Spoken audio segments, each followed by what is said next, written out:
Welcome back to Buzz on Vets. I'm your host, Captain Rick Hoffman. I'm joined here by my cohort of co-hosts. We've got Ron Gamble, our host tonight here at Veterans United. Yep, glad to be back. Thank you again for hosting us here.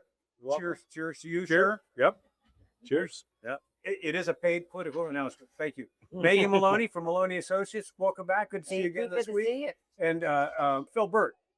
Thank you again, Phil. Good to meet you. Glad to Our be guest here tonight, Keely Chan, United States Navy veteran, you're just Naval Academy graduate, and you're the first female nuclear submarine engineer I've ever met. So cheers to that. Thanks for having me.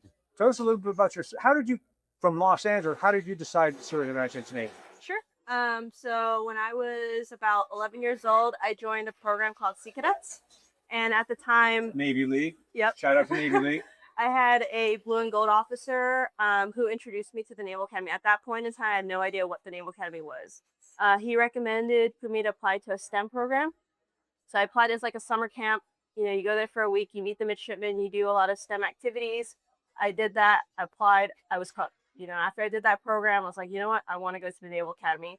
From then on, it was my ultimate dream and goal to attend the United States Naval Academy. So I kept to it. I, did extracurriculars. I did well in school. I applied and I actually got an early acceptance. So thanks to Dean Lauder, he gave me a phone call and told me I was accepted right before Thanksgiving.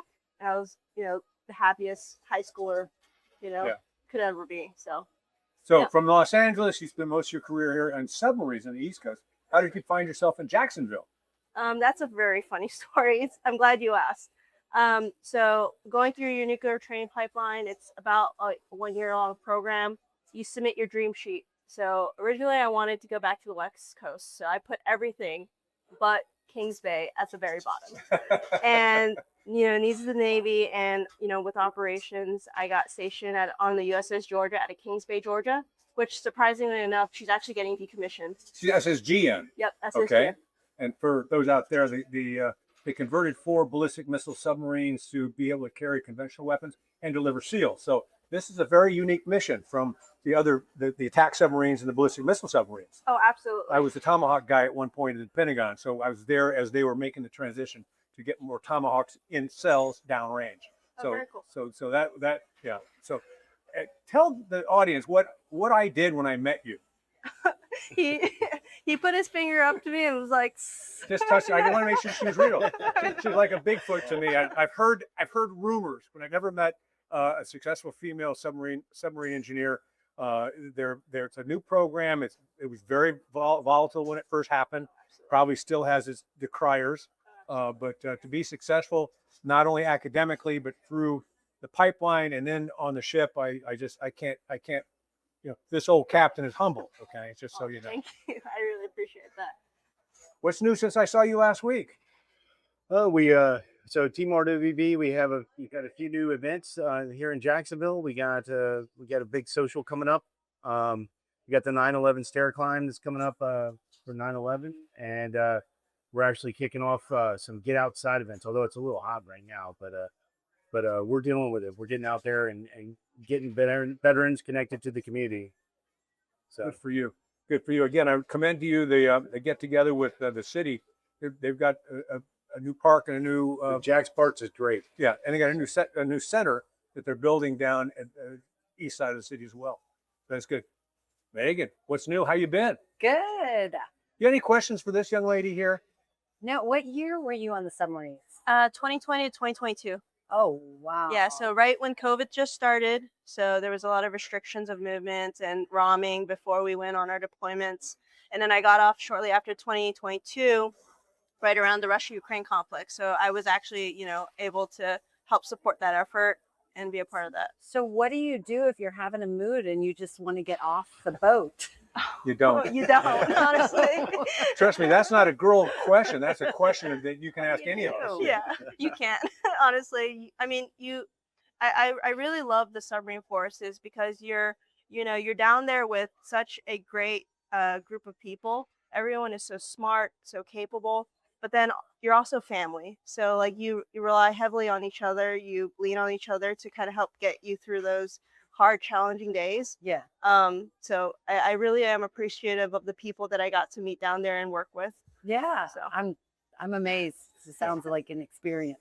Thanks. Ron, thanks again for hosting us again. Sure You got thing. any questions for Keely? What year did you graduate the academy? 2018. 2018. Okay. Yeah. Way The last after real we play all summer. joined. Yeah, so, but yeah, glad. Thanks for coming by the brewery today. Appreciate Thanks it. for having me. Yep. Well, again, I'm still kind of tongue-tied to have this opportunity to chat with you. You don't get that often, I suspect. But so now you're working for Unisom. How was your transition? And you're a mom, 2 young children. So talk a little bit about the transition from the Navy to civilian life. How was that? What strengths did you carry from the Naval Academy and your submarine experience that's helped you in industry? Oh, absolutely. So first off, I was, really grateful for, the mentors and the leaders that I was able to meet along the way. So I was fortunate enough to get accepted for SkillBridge. So I met 3 phenomenal people during that time. Dan Clavers, Scott Simpson, and T. Lemons, 3 awesome GE Aerospace leaders that kind of helped mentor me and get me to where I'm at today. Yeah.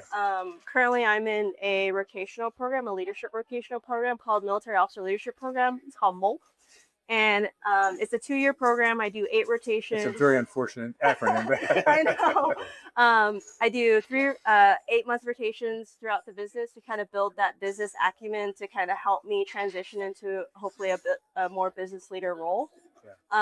But a lot of the things that I've learned in my time, on submarines is like, work hard, work as a team. Don't, take no for an answer. Just keep charging and keep finding ways to make things better. There's a lot of obstacles and a lot of problems out there for us to solve, but you just have to have the right mindset. I think one of the things that submariners and aviators do better than the surface guys is, of course, procedural stuff, because you deal with something that could literally change public policy or international policy. A mistake made in the reactor, a mistake made, in any number of places in both the submarine world and in aviation, more so than the surface. If I make a mistake, I slow to a stop, we fix it. You make a mistake, It's life or death. yeah, that's correct. So, so that adherence to procedure is something that I really commend you guys for. Is that sort of? Are you seeing that same sort of attitude in this new profession, this new direction you're going? Especially at Unison, GE Aerospace Company. We make flight happen, but then we also make sure that we bring our people home safely. Yeah. And that's the big thing about our components and the things that we make. I use, a lot of the principles that I had, for quality safety, just to make sure that, the products that we create, we are able to maintain that quality such that we, bring people home safely. That is the most important thing. Yeah.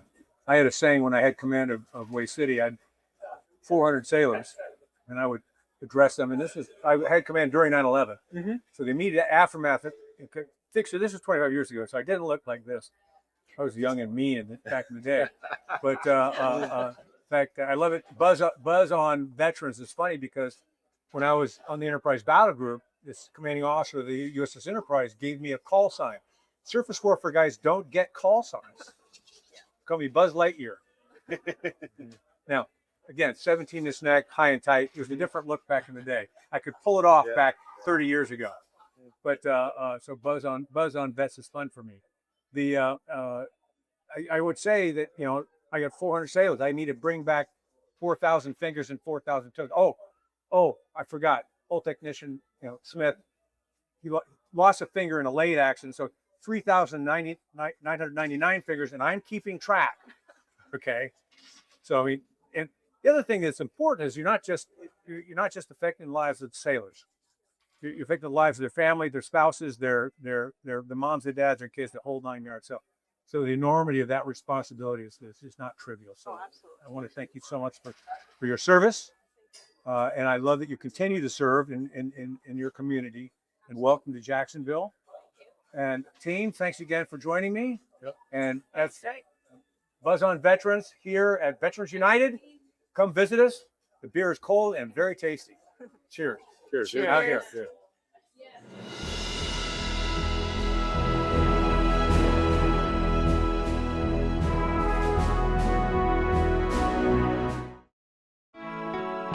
When they leave us for battle, we await their return. When their embrace is gone, we imagine them with us. Some don't come back. We grieve. Some come back hurting. We help. Heroes survive. We honor them. Heroes fall. We remember them. 150,000 veterans live in Jacksonville. We serve them.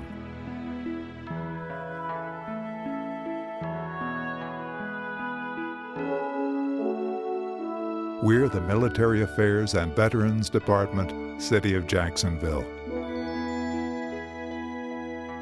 Because of them, our light never dims.